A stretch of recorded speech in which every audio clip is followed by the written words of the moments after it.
un dia com a alumne va continuar amb una experiència com a becari a una de les empreses que patrocinen la carrera i al final, hosti, em trobo avui com a professional en aquesta empresa on jo estic també tinguent becaris d'Escodi o inclús ajudant a que altres companys de la carrera s'incorporin com a professionals. Jo crec que amb això no hi ha res més a dir. Al final, ostres,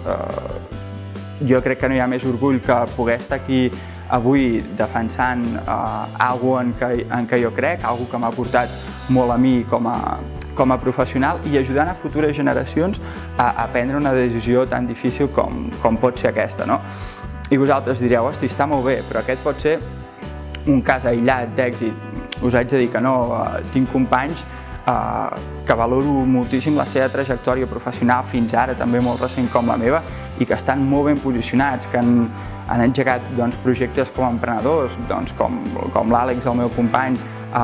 obrint una parada al mercat de carns exòtiques, altres companys que també estan al món professional com a empleats, ja sigui, per exemple, a Sara Rosselló, a Santa Eulàlia, el Pere Domènech a Media Market, a grans empreses.